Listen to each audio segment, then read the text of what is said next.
Okay, good morning, everybody. This is Friday. It is February 4th, and it's a snowy morning all over the state, and a lot of folks had to dig themselves out. So anyway, it's winter in Vermont. Our first item this morning, this is the Senate Transportation Committee, and our first item this morning is laws related to operation of bicycles. One of the things that came to my attention, it was over the summertime, I would like to know updated, what are our laws concerning bicycles? There are more bikes on the road, which is good news. We have incentives for electric bikes, which is good news. But I personally, and I don't know if anyone else shares this concern, would like to know more about what the present laws are. And can we do anything to help? Because it is a safety issue. I see bikes riding with traffic. I see bikes riding on the edge of the road, on bike paths. And I'd like to know what the rights are and what is required of them to ride a bike in traffic. So those are just some of the questions that I had thought about. And I asked the committee we could discuss it, at least find out what the future is, because we know we're going to see more bicycles on the road, and that's good news. I'm not condemning the use of bicycles. I think it's great. We can save the environment, more bikes, but it is going to be a bigger issue because electric bikes are going to be more popular. And so with that, I guess, Anthea, probably would you be first to tell us what the present statute is now? Thank you, Mr. Chair. So for the record, Anthea Dexter-Cooper from the Office of Legislative Counsel. I know you've got a packed agenda today with people who know a lot more about bikes queued up behind me. So I have made sort of a 4-page summary document of what current statute provides. I'm going to run through kind of the highlights. Sure. We emailed it out to the committee members yesterday if someone wanted to read it in advance, and it's posted to the committee page. And I'll do a share screen so we're all literally on the same page. Thank you. Okay, so I'm starting off as we usually do with some definitions. So bicycle means every pedal-driven device propelled by human power having 2 or more wheels on which a person may ride. I'm pointing out here that this definition is in 19 BSA section 2301, and it only applies to the portion of Title IX that is on bicycle routes and sidewalks.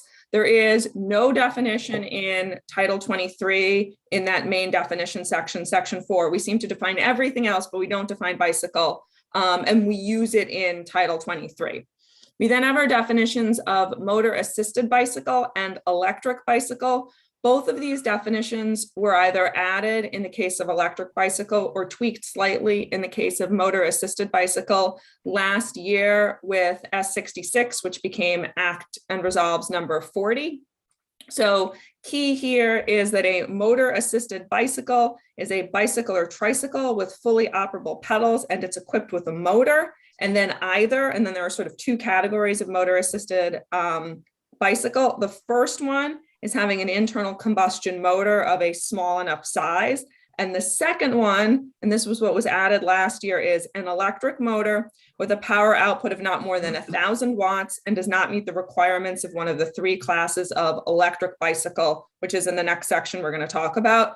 And this is capturing 2 things. It's capturing e-cargo bikes, which are having a wattage range between 750 and 1,000. My understanding from testimony I heard last year is that the wattage requirement for the e-cargo bikes is getting lower and should be in that 750 range soon, if not now. And it's also accommodating the DIY e-bike kits where you take a bicycle and you put an electric motor on it, because that's not necessarily going to fall into one of the 3 classes. We then have our definition of electric bicycle. This is a bicycle equipped with fully operable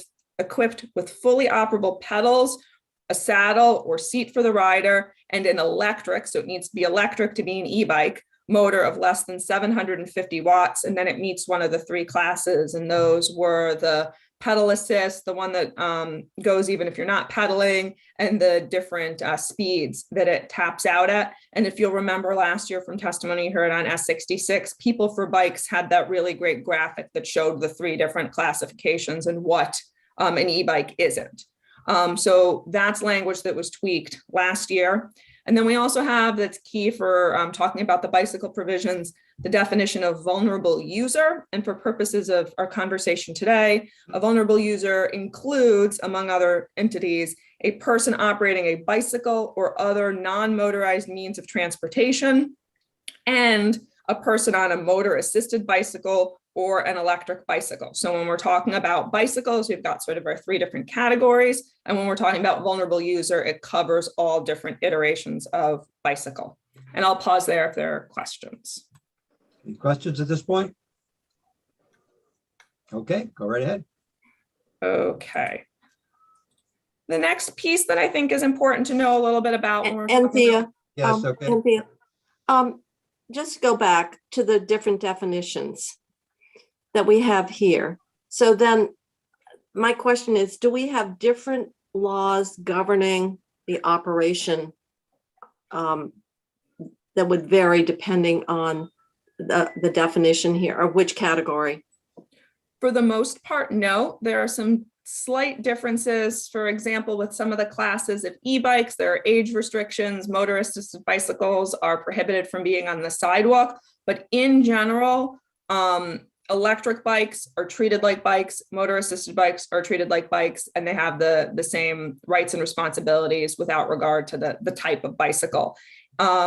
And you will see, and I didn't put it in this language to try and keep it short, but in both the definitions of motor-assisted bicycle and electric bicycle, and then the two statutes that are specific to them, 1136 and 1136A, have language that say they shall be treated as a bicycle to the same extent that a bicycle is, and things like that. A very repetitive approach saying many ways and many times e-bikes are bicycles throughout statute.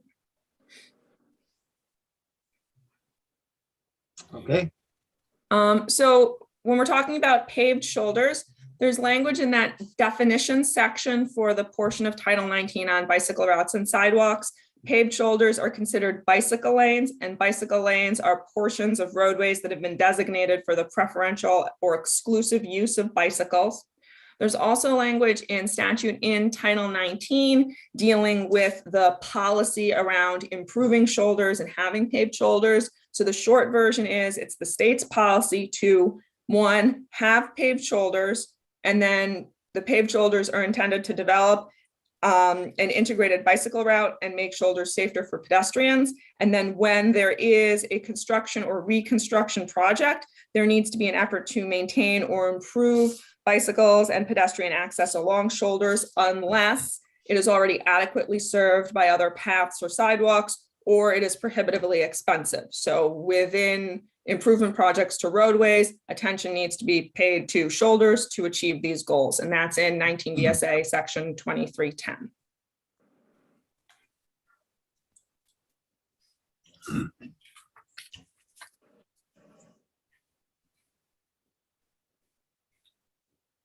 okay, Now we're getting to more of the sort of rules of the road. okay. So general operation of bicycles. I put all of the associated civil penalties and points if they were applicable in footnotes. If nothing is specified, then there's this default for the bulk of the operation of bicycles subchapter, and the violations carry a civil penalty of not more than $25 for each offense. And with the surcharges under statute, that works out to a minimum of $47, a maximum of $76, and the waiver penalty is $76, and there would be no points. So if I don't say something different, that is what you're working with in terms of the civil penalty and point situation.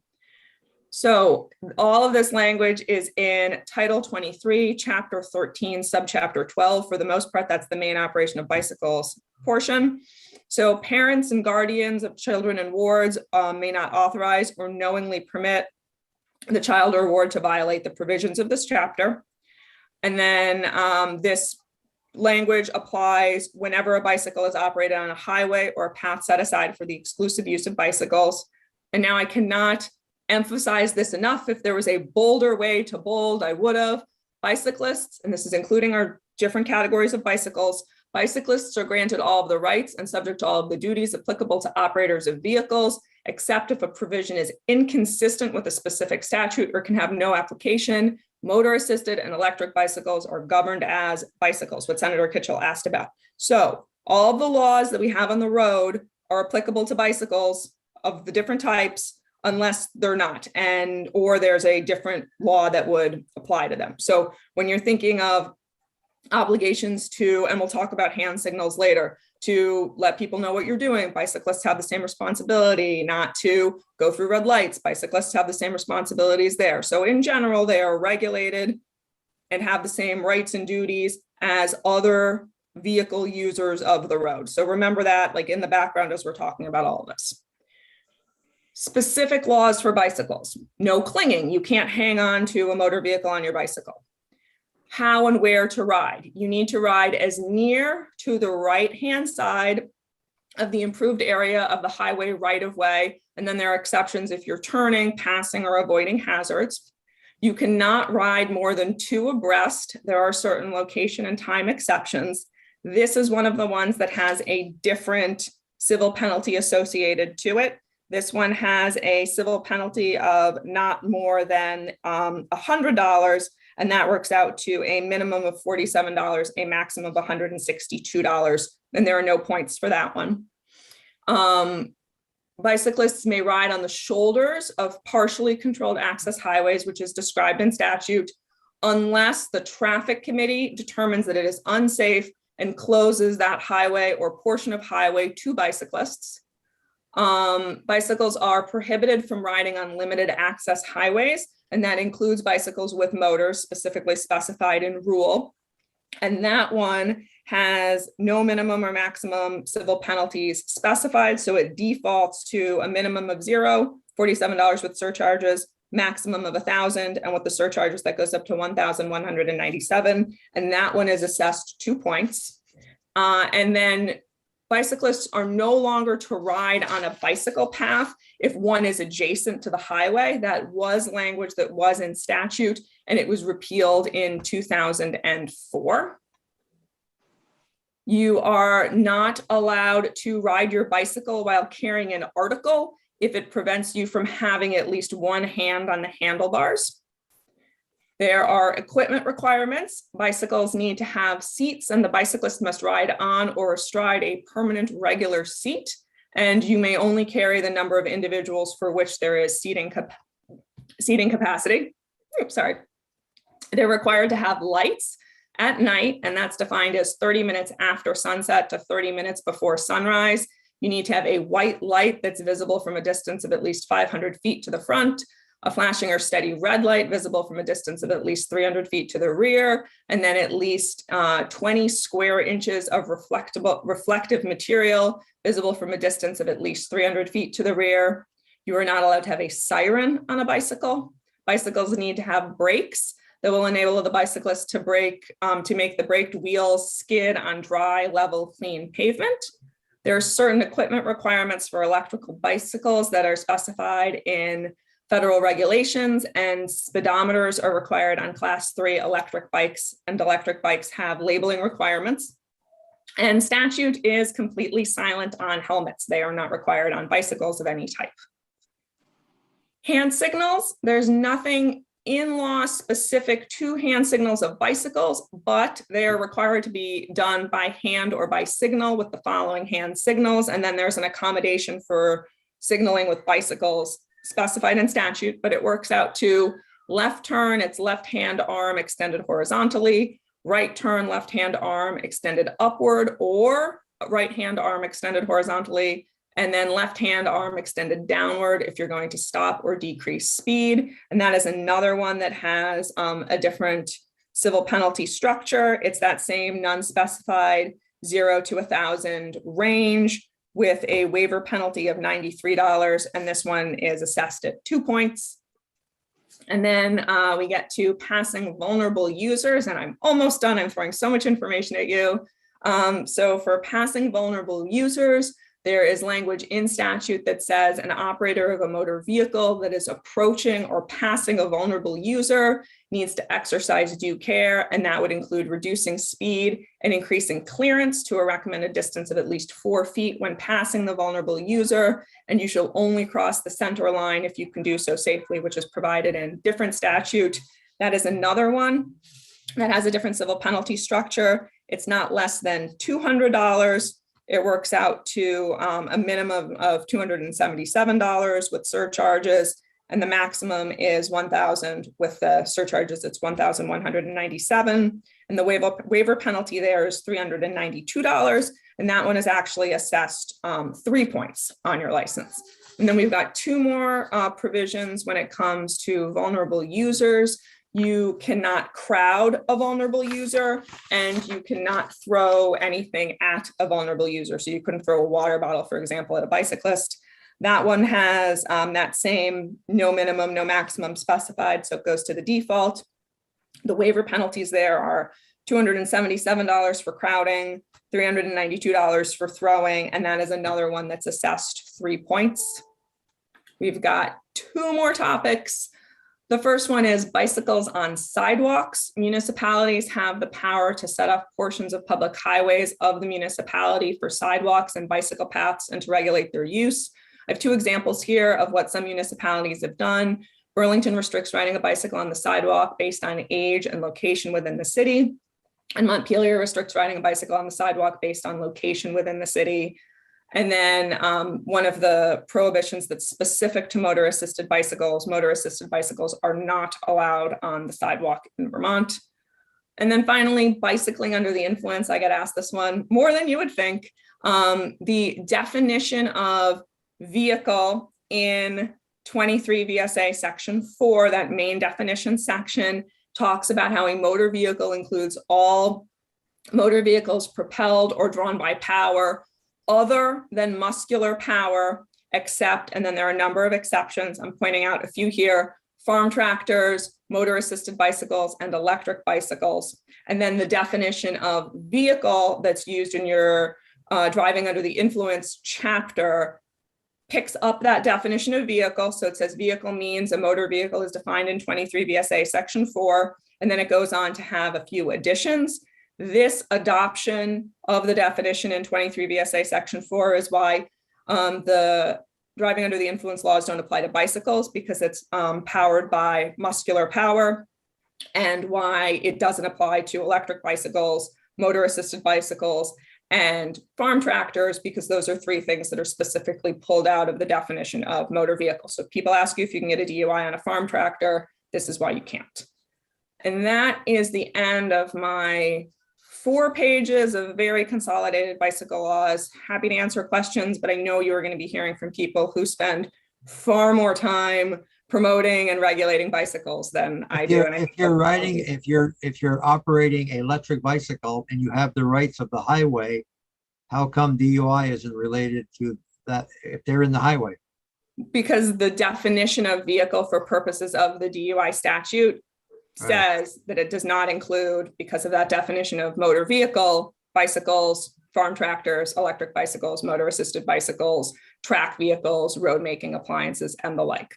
You could, if the General Assembly wanted to extend that, and I'm going to put this up for a second, much like there is in that DUI portion definition, it's the definition of motor vehicle, but then it also includes snowmobiles and ATVs. If you wanted to, you could have another subdivision here, subdivision C, that said electric bicycles, for example, if you wanted that to apply much like it does to ATVs and snowmobiles. The one thing you would need to deal with there is, would the consequences be the same? And the major penalty that you're dealing with if someone is operating under the influence is that suspension of license, but you don't need the license to bicycle. So what's the sort of equivalency there if you're going to treat them the same? Okay. And that's why you see in statute the different treatment of snowmobiling under the influence, ATVing under the influence, and why you've got your boating under the influence language as well. Great overview, Anthea. Okay, committee members, any questions before we move on to other guests this morning? Yeah, comment to pivot to the next. Go ahead, speaker. Senator Chittenden. I'm really interested, maybe not from you, Anthea, but from our speakers today. I see on page 2 of your memo, the last bullet item, it says that no longer are they required to ride on the bicycle path if one is adjacent to the highway as of 2004. I'd be interested to know, because I see that all the time where bicyclists seem to be creating traffic issues when there's a perfectly good path off to the right. So I'm curious from our speakers if that's something that's come up over time, that maybe we want to guide bicyclists onto rec paths or sidewalks. And on top of that too, Senator Chittenden, 2004 and 2022 are a lot different. There's been millions and millions and millions of dollars spent to accommodate them and give them a path forward. So I agree with you. Senator Kitchell? Well, what was I going to say? Anthea, I'm sorry, I had to step out for a minute. Do we currently regulate the number of, I know that we've had discussion about this, and that is cyclists where you've got 2 or 3 abreast. And I believe does the statute say no more than 2? Is that the requirement right now? I mean, is that the limitation right now? Yep, it is. So this is under how and where to ride. It'll be the second bullet point. You cannot ride more than 2 abreast. There are some location and time exceptions, like for example, in bicycle races is one of them. And that is one of the ones that has a higher penalty specified. So it is a civil penalty of not more than $100 as opposed to some of the other ones that are not more than $25. Okay. And then there was the prohibition about riding on sidewalks. Yep. So motor assisted bicycles are not on sidewalks, but then in general, it is left to the municipalities to regulate under their powers in Title 24. And there are 2 examples in there of treatment that Montpelier and Burlington have had with respect to sidewalks, some based on age and some based on age and location, or sorry, some based on location and some based on age and location. Okay. So it's up to the municipality, because I know here along Route 2, we have sidewalks. And if kids wanted to ride a bike to school, they're a lot safer on the sidewalk than along the side of a major highway. All right, thank you. Okay, any other questions for Anthea, or we'll move on to John Kaplan? John, are you with us this morning? Yes, I am. Good morning, Senator. Good morning. Okay, give us an update of what's happening. in your division. Sure. And for the record, John Kaplan, I work for VTrans and I'm the bicycle and pedestrian coordinator. I've been in the bike and ped section of VTrans for just over 21 years. So, Wow. You so ride a bike? You ride pardon? a bike, John? You I ride do. a bike? Yep, Right. of course. It's not a job. Well, I guess it is technically a job requirement. So, well, I think Anthea gave a really thorough overview of the statutes. I guess I don't really have anything in particular prepared. I was kind of planning on answering any questions. So since Senator Chittenden brought up the side path question, so that is a statute that existed, I think, in almost every state going back for a long time. And I don't believe any states anymore have a so-called side path law requiring bicyclists to use paths. And I think some of the rationale there is that, well, as you heard Anthea say, so we have statute that says that shoulders are bike lanes. So I think that would become a little bit problematic just from that aspect. But I think there's a lot of bicyclists who, you know, are comfortable and have the skill to ride on the road, and that is often the most direct way to reach a destination. And so I think some of the sort of thinking with not requiring people to use a path is that people should be able to choose if they're comfortable to ride on the road, and we try to make things safe through infrastructure. And often paths, you know, even though people call them bike paths, you know, they typically are shared use paths with people walking and walking dogs and strollers. And, you know, I think if someone's trying to get somewhere quickly by bike, a path may not be the best option. And a lot of times the paths are not the most direct route. So I don't know. What's the age for bicyclists? What's the age limit to ride with traffic? I don't believe there is any statute that addresses that. I thought it said that it was, you had to be 16 years old to ride with traffic, at least 16. No, Is that I correct? And I believe, thought Anthea had said that, or what she Okay. sent out. okay? I didn't catch that. Yeah. I'm not aware of anything in statute. there is an age requirement for one of the classes of electric bicycles, and there is a prohibition on motor assisted bicycles on the highways, I believe, if you're under the age of 16. But I'm doing that from memory, but I am not aware of a blanket, you need to be X in order to ride on Y language for bicycles. So you could be 12 years old and go with traffic, with the traffic flow? That's my understanding. Wow. Mine as well. All right. Chair Bowser. Yes, Senator Chittenden. John, on what you just stated, I've heard those arguments as well, the option to allow them to choose between the two paths. I guess where I would be persuaded to revisit that decision of 2004 is what we've seen since then. Do we have any proof that more accidents happen where cars are veering into other cars or are actually hitting bicyclists? Would it be safer if our guiding language were to direct people to get to the right paths? And maybe you can't speak to that, but I'd be curious what we've observed with actual traffic incidents and safety concerns with bicyclists on our roadways, as opposed to a rec path if it's available. Yeah, I don't know that off the top of my head. I do know that our bicycle crash statistics we actually are a fairly safe state in terms of bike crashes, especially fatalities. We have very few bike fatalities in Vermont. And so it's a little hard to go to the data and come up with anything conclusive. We have looked at that in the past to try to guide some of our education programs. I guess kind of since I mentioned education, I think that is the area where, we provide a fair amount of education, both to bicyclists and motorists on how to, operate on the road safely. And I'm not aware, and maybe someone from law enforcement could speak to that, but I'm not aware of any big spike in crashes starting in 2004, for example. Okay. Anything else, John? No, I'm happy to answer any other questions that may come up. Any questions? I can't see everyone on the screen, so just pop right in. And any questions for John? Okay, well, thank you very much. And Thank you. We'll move on. And okay, we have some folks from public safety and local motion. Who would like to go next? Nobody. Senator, good morning. Yes. Sergeant Paul Robin with the Vermont State Police. I can speak a little bit to the crash data that we were speaking about earlier. Good. So, That's good. Yep.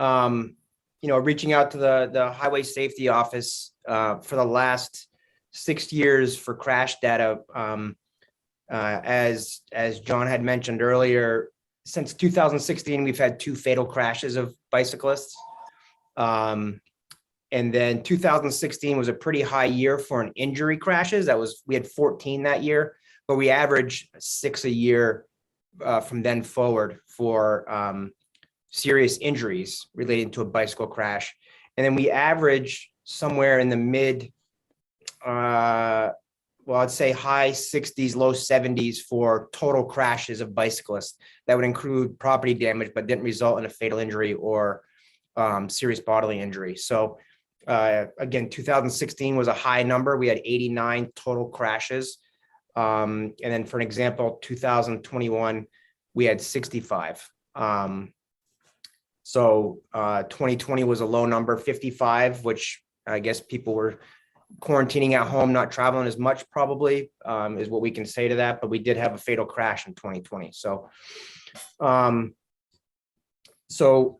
what we're seeing is those numbers are kind of staying the same as far as fatals and serious injuries.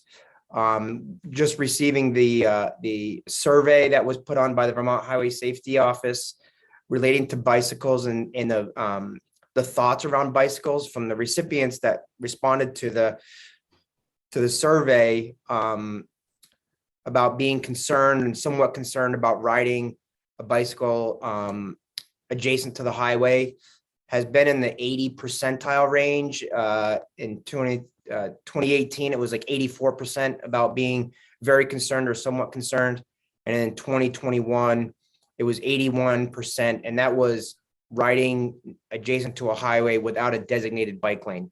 So the concern was pretty high with the respondents, but then also another survey, another piece of the puzzle shows about in 2021, 73% of the respondents advised that they were not riding, number of days riding near a roadway, 73% responded never. So trying to go into those numbers and figure out how much of our population is riding adjacent to a highway or on the highway. And basically what we see in law enforcement is infrastructure is the biggest piece of that, is being roadways readily accessible to bicyclists. I too ride a bike. I go out and do a 20 miler, 30 miler along the edge of the roadway. I take a nice ride out 128 into Westford. Beautiful shoulders out there. But I will have a car that goes by me at 75 miles an hour and wakes me up, right? So the biggest piece was infrastructure. And as the senator mentioned earlier, we have spent a lot of money trying to become more bike safety. But that's really it, is just as the population grows, people become more aware of riding bikes and accessibility to that. And then us being able to, as a state, adjust that accordingly to make it more safer for them. As Senator Chittenden mentioned, if we're building the infrastructure, it's there and they're not using it, then how do we educate that piece? And as John had mentioned, I think it's just that concerted effort through our local partners, Local Motion and PSAs about, I completely understand both sides. I've investigated bicycle fatalities and I myself ride a bike. So I understand both sides of that coin. And I think the partnership with education is very key. In your experience with this issue on both sides, do you see anything because of the increase in electric bikes, which is great news? Do you see anything that should be updated in our laws at this point, or is it more training? For example, if you get a driver's license, you're 16 years old and you got to go through some tests and exam. Is that ever going to come a day on bicycles? I just throw this out for discussion. Should people be more aware? And I don't even know what the provisions are today. When you buy a new bike, do they go through and we'll get to that probably with Local Motion, whether they get trained or updated or a test or whatever. So do you think there's anything that we're missing here? I think it's time to renew our thoughts about what's happening. We want to make it safe. I know in transportation, the many years I've served on transportation, every time we do a highway, we try to make a shoulder better. And that's we stress that over and over and over again, anywhere possible. We always look at, can we put a shoulder, because we know there's going to be more usage for walking or bicyclists. But, just a concern. Yes, Senator Chittenden, you have a question? So on this crash data that you gave, has there, I know it's going to probably not exist right away, but has there been any analysis looking into where those occurred? Would it at all have possibly been avoided if there was a wreck path and where that incident occurred, if the bicyclist had been on it? And I guess to follow up on Senator Mazza's point, if we have better infrastructure now, and that's why we took away this requirement 16 years ago, why would we not just put the requirement back to say that where there is the infrastructure in the bike lanes, the bicyclists and the rec paths, they shall use those paths when they're clear, just to get them off the roadway, to also defrustrate traffic for all those reasons? Good question, sir. I don't have it broken down to the proximity to a bike path or designated bike lane to where these fatal crashes occurred. It's certainly, I can delve into it a little deeper. It would take me some time to do that, not an issue. But I personally don't know exactly where that was occurred. I can actually, if I can hop in here, Paul, Chairman Mazza, Dave Yes. Peterson, Captain with Vermont State Police. So the two fatal crashes, and I wanted to bring to light, because we talked about age of bicyclists on the road, the two fatal crashes, the one in 2016 was a 14-year-old child riding on Route 7 in Highgate. The 2020 case was a 9-year-old child riding on Route 15 in Jericho. So just for a factual basis, in both cases, we're talking about underage individuals riding on a state highway. So at least it's informative, while a very low occurrence in both cases that occurred in Vermont are a youth on a highway that has an above average rate of motor vehicle traffic. Good point. Yeah, that's interesting. Yeah. That's what there's so many pieces here, and just trying to put them all together would be great. Yeah. Any questions for I do. Yes, go ahead, Senator I Kitchell. Go have a ahead. question.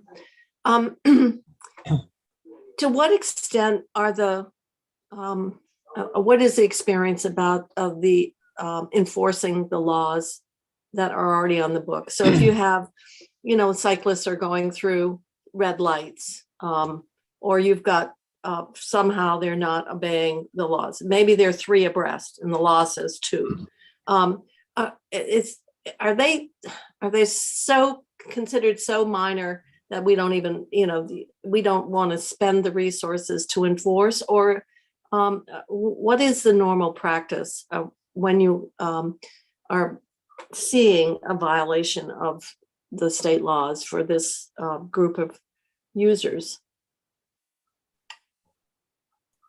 So from where I've patrolled, and that most of it's been around Chittenden County, out into the Jericho, Westford, Bolton area, and up into Lamoille, I personally haven't written a bicyclist violation ticket. When patrolling up in Franklin County, when I was up there, riding out along Grand Isle on West Shore on a Sunday afternoon, beautiful day, I would see some bicyclists go into a 3 abreast or 4 abreast, but upon their recognition of an approaching vehicle, they would then fall into a single file line. Being a bicyclist, I see that as accepted behavior. They were not impeding traffic. They were on a straight, level, paved roadway. And then while technically by the book, it was a violation, once they recognized the impedance, they went into a single file and allowed the vehicles to pass. So I view that as being acceptable and not wouldn't warrant me to try to pull them over or issue the violation. So I think more so maybe a municipality with city streets might have a better example of what they're doing as far as bicyclists, more bicyclists in a more congested area. But from what I've seen, my experience, I haven't seen a violation where I would need to issue that. Okay. Well, that's good. That to me, that's indicative of fairly broad adherence to the safety and the laws that we have in place. Mr. Chairman, can I just Yes, just go a ahead. quick comment about that? I know when this has been discussed in the past, my understanding is that law enforcement, if there is some kind of an infraction, and I've heard this from more from local police, that they often try to, rather than just go right to a citation with a fine, they'll try to use that opportunity as education. So, and that's perfectly fine. I was just Yeah. wondering the extent to which any action at all was taken, because Yeah. certainly just having a conversation about the situation or why it's a violation, for most people, that's all it takes. Senator Okay. Kitchell, just to add on to that, I know that you're over in the Northeast Kingdom. Mhm. I did a number of years of patrol over in the St. Johnsbury area myself, and I can say the proliferation of bikes is not as great in the Northeast Kingdom as it may be in other parts of the state. I know it's an anecdotal remark, but I would suspect if you talk to most troopers independently, you'd find that absent a specific complaint about bicyclists or some type of collision between a bicyclist and a motor vehicle, there is not a substantial amount of action by state troopers when it comes to bicycling regulations. Mhm. Well, we are pretty rural and there aren't many of us. And most of the cycling is either on Lamoille Valley Rail Trail or, the mountain biking in Eastburg. Indeed. Okay, good. Okay, let's, unless there's further questions, let's move on to local motions. I think local motion, I think is someone here from that group? Yeah, this is Karen. Okay, good morning. Hi, Senator Mazza. Good morning. You've heard Thanks, all. some of the conversation this morning and you could. Yeah, I don't have to say a whole lot. Well, I no, do have a few things, though, Sure. and I can answer questions too Great. of the Okay. committee. Go right ahead. First, I just want to thank Anthea for a really stellar couple pages on the rules of the road. So I'm going to share that. I have my own version, which is about 10 pages long. So yours was really succinct and well done. Thank you for that. So I think I just want to sort of thank you all for something I'm seeing here, which is, at Locomotion, we are in favor of responding to when there are problems to solve. And it's really nice to see this conversation where you're looking for the data, you're making some data-driven decisions here, which is great. And thank you to Paul for his perspective on the safety data. I do work with the VHSA, so I do see some of that safety data a fair amount, and it's difficult to parse apart, but we've got somebody here in the room that can really do that. That helps. Locomotion is also about encouraging cycling. For those of you that don't know us, we're a statewide advocate for biking and walking and rolling. So people in wheelchairs. And I just want to put that on the table when we talk about shoulders and bike paths and sidewalks and all those things. Yes, there's the cycling aspect to it. There's the walking aspect to it. And then there's the wheelchair and skateboards and some of those. I live off of Route 100 in Waterbury. There's a young man who uses the side of the road to get to the Shaws. That's his only option in his wheelchair. Hard to watch. And I think you've probably also seen people pushing baby carriages and whatnot around the sides of our road.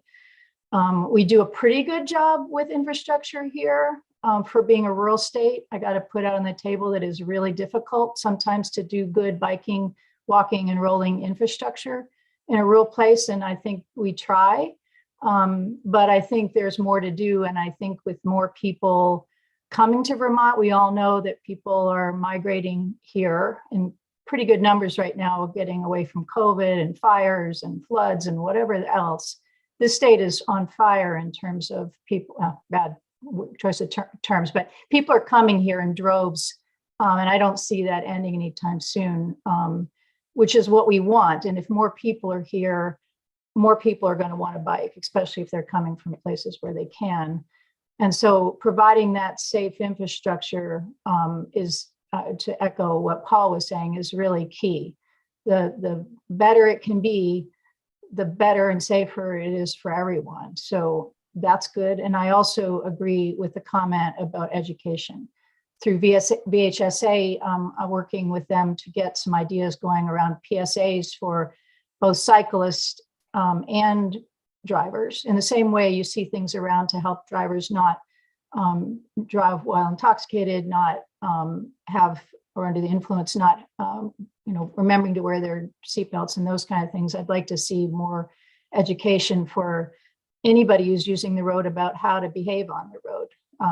We do a fair amount of education on that for cyclists and people who walk, but we can't reach everybody, obviously. So those kinds of bigger statewide things can help. And with more people wanting to be here and the proliferation of e-bikes, I think that would be something to consider. Aaron, if someone goes out, a 14-year-old or a 15-year-old goes out and buys a brand new bicycle at Walmart or any bike shop, do they know, are they presented with the rules and regulations of the highway?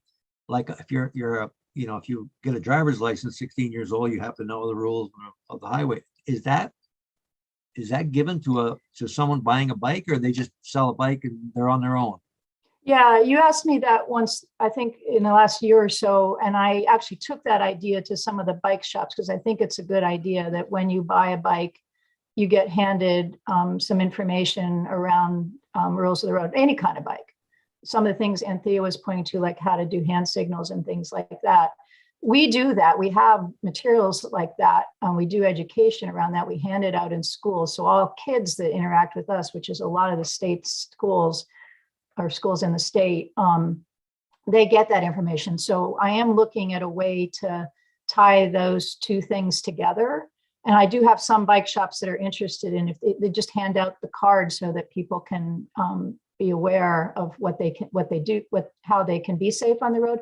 Keep in mind, cyclists by and large want to be safe on the road. They're competing, they're a 20-pound vehicle, let's say, and they're competing with a 1-ton vehicle. So guess who's going to lose that? So they don't want to die. Let's just put it They that also way. got to So know the rules of trying. the road. they have to know them, yes, and the perception might be that there's some bad actors out there that don't know them, and that does happen. It happens in cars at the same rate as bikes, but by and large, people are trying to do the right thing. Yes, they make mistakes, but they're trying to be safe. But yes, I think education helps. Do all bicycles come automatically with headlights and tail lights on them if you bought a new bike today, or is that? You know, they don't all, although we certainly hand out a lot of them for to people to use. But I did just read an article that said the e-bike industry, thank you very much to them, are starting to come up with what I'll call a smart bike. So it has that stuff built into it and then more. So it has other safety features, kind of like cars are starting to have. So it might have a brake light, for instance, when there's a light on, but it'll get brighter when you brake. And some devices that I'm just beginning to understand, which can tell you if somebody's around you. So I think the industry is trying to make bikes better and smarter and safer. But I think that certainly having a bike on the front and the back of your light makes a big difference, as does But we're reflective. requiring a tail light. We're requiring a headlight. On the other hand, you can buy and you can do it. You can without one. So you go to a car dealer, they sell you a car with all the things on it. But you got a bicycle. If we're going to give them the rights to ride in traffic, don't they have to have that equipment on their bike? They should. I think Anthea can say, but I think it says they shall have those things. Mostly they do. People who are in the situations you guys are probably most concerned about are going to have those on their bikes. And the bikes themselves are reflective. The gear they have on is often reflective too. And by and large, cyclists are cycling during the day. So those things can be a little less effective in that. But you know, again, bringing back to, you know, the infrastructure is what really makes a difference. The better it is, the more of it there is in the places where people cycle, the better. And there's some bills that are being proposed in the House now that are starting to look at that kind of thing. We work with VTrans a lot on making sure that new infrastructure has that. And you can see it around. We spend millions and millions of dollars over the years on bike lanes, but I'm hearing this morning that you're certainly entitled to ride in with traffic, and that's my only concern. Bike lanes are fine, but if you're going to ride in with traffic, boy, I'm worried about more electric bikes, which is great news, but somehow they got to have the same rules and regulations as automobile because they're in with automobiles, and if they're going to have lights or tail lights or headlights or whatever, plus they have to. If you put a 14-year-old out there or a 12-year-old. With the same, to me, that's concerning without any education at all. They just grab the bike and go out on the highway. Well, that's I don't know. It's yeah, you know, that's a tough one. And having two kids as points of data is unfortunate and just frankly sad. But it does remind me that it's really important to have the infrastructure for that's probably a family situation, especially the younger kid. I can't even imagine what that's like. But the more we can focus on keeping those cyclists safe on the road with the infrastructure, they have the right to be there and they should be safe. I think the better. Education, absolutely. I will throw out an idea. I throw out anytime people ask me this. We teach kids how to drive a car in school. Everybody has to go through that training if they want to get a license. I think they have to do it. I don't know. My kids had to do it and they didn't get their licenses for a while, but nothing in that is really helping them learn how to use other forms of transportation, you know, how to bike. I think there should be, I've called it just transportation education, you know, learn how to get on a bus, learn how to drive a car, learn how to bike safely, and help the people in the car that are going to be driving cars learn how to get around cyclists. And there was a couple of years ago, before COVID, the year before COVID, there was a senator that was looking at that with me, a potential program that would change driver's ed to transportation ed and make it broader and more inclusive. Let me ask a question, Chair. go ahead. Go right ahead. I think someone picks up on your point, and I'd be interested to hear both Karen's reaction as well as the officers here. If a state trooper is driving down a highway in Vermont and he sees what looks to be dangerous bicycling behavior, and it may, from their observation, they think it might be a minor. Right now, could they pull over, talk to that kid, and have reason to intercede and to recognize dangerous behavior, so that we, it's terrible to say, but tragedies are often what motivate many legislative changes. I'd be curious to know from the officers, do you have the tools right now in order to get that kid off of the road if he's biking in a dangerous behavior in a highway? Or is that something that we should be looking at to at least give the officers the ability to react to dangerous bicycle behavior by use? That's a good question, sir. I think that with the existing laws that are in place, as far as like the rights to the roadway and requirements for driving close to sunset and before sunrise, with the lighting and the reflective things in place, and I think there's enough there that would require allow us to stop and have a conversation with unsafe behavior. That wouldn't lead to like a ticket or even a warning or anything like that. But I think a large piece of this for bicycle safety is the educational piece. And then do we require a level of education before they get the bike? Like the Senator Mazza was saying, we require licensing for automobiles and such. But I think that it's much more important to get the education out and teach them. I remember out in Grand Isle, Franklin County, Enosburg. I think I was probably the only car that drove by that day on that stretch of road, but there was a family walking along the road, not a very well-developed shoulder area, and they had some young kids bicycling.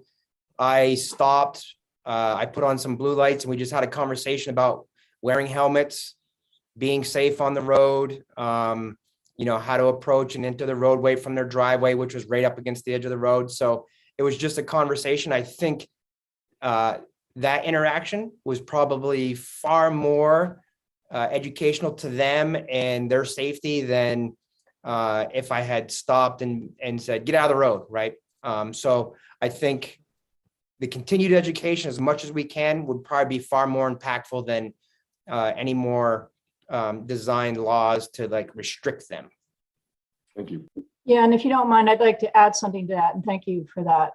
We work with law enforcement a lot as partners educating kids. They'll show up and, nothing attracts kids more than seeing someone in a uniform, and they'll listen to those folks. So it's really helpful to have someone like that explaining those kind of things. So thank you for that. I also just want to put back out there that we're talking about cyclists here, but there's another player in these crashes, and it's the person driving that 1-ton vehicle. They make mistakes. I don't know what the situation is for each crash, but very often there's a driver error that's built into that equation, and they have a responsibility too. And so I would like to see our resources continue to go to DUI enforcement, because a lot of times that's unfortunately part of the problem. I'm not saying it was in the 2 cases that were here, but you really have to look at the situation. And from where we sit, it's usually not the cyclist that's behaving badly. It's an unfortunate reality. They're trying, like I said, to stay safe.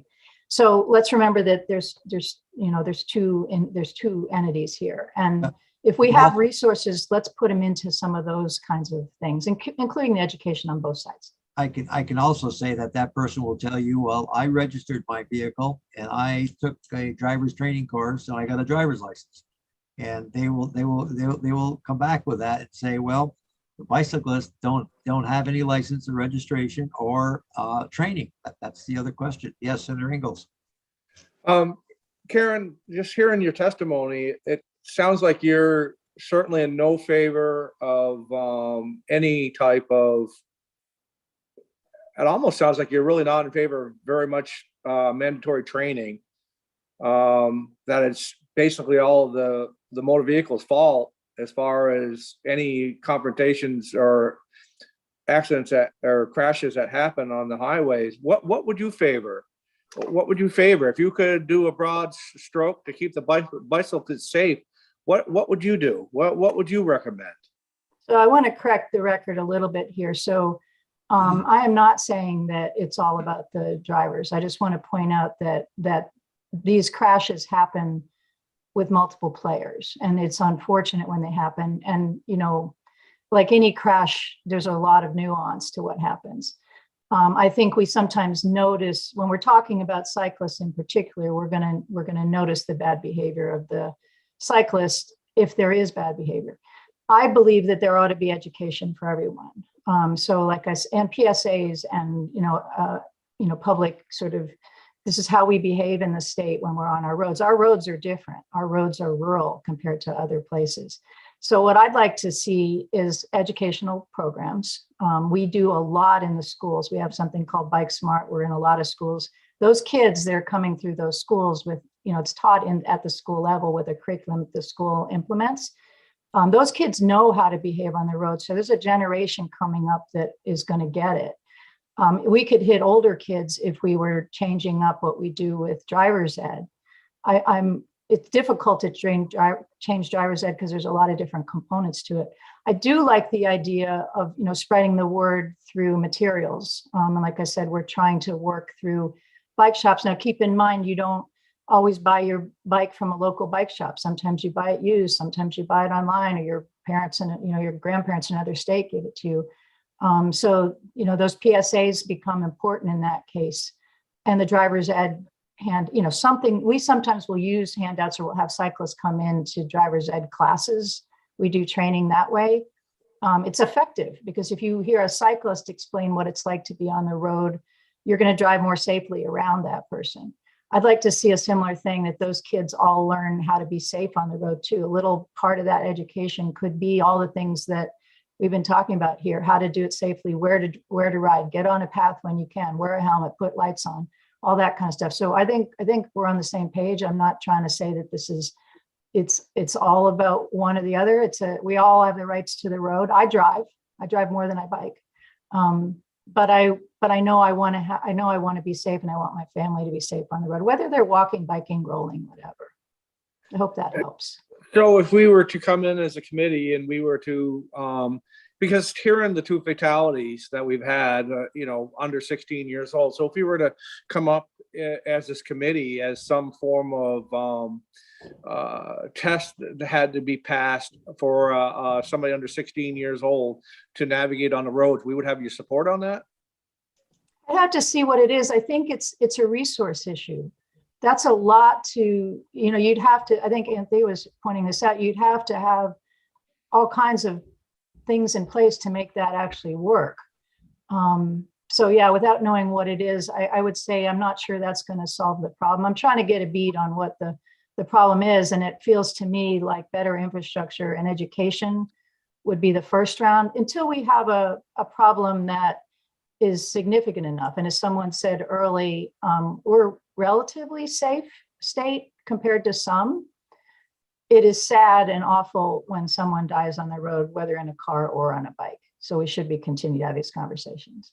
I just see it as when you keep on saying about education, and I think it is about education. And, with the under 16 deaths, that's pretty tragic. And I'm going to listen a lot more, but I'm leaning towards that. I think there ought to be some education before we have 16 years old out on the road mixing with traffic. We would love this to be part of curriculum in every school in the state. It is in a lot of them where we are, especially young kids, but we work with all ages. So, that's the perfect place to grab those kids and help them understand. And we do it around cars. So there's already a mechanism in some ways. Well, I also think that if we could have the education as they transition into driving vehicles, they're going to better understand what these bicyclists have to go through to be out on the public highway. And I think that it would really help all the way around if we could have a program to educate them as far as what bicyclists are expecting and are expected to do. And I think it would go a long ways. From Mazza. Yes, go ahead, Senator Chittenden. So I'm of a similar mindset or angles, and I'd go even one step further and want to hear Karen's reaction. And now that we have e-bikes growing, the amount of e-bikes, I am hearing the testimony about the two tragedies of minors that were that lost their lives on our highways. I'd be open to further exploring before a minor can ride an e-bike, which has a motor, which I'm betting is going to encourage them to get braver and bolder on different highways, going further distances around. Maybe requiring those individuals to get an e-bike license before they're allowed on the roadways for minors. So I'd be curious what Karen's reaction is on explicitly for anything with additional ped assist for a minor to require additional certification through the DMV. What are any reactions to that? I'd love to hear. Yeah, again, I don't think we have a big enough problem to warrant that, and it would be hard to regulate that, because then it's a law enforcement question at that point too, is how do you enforce something like that? And is that the best place to put our limited resources?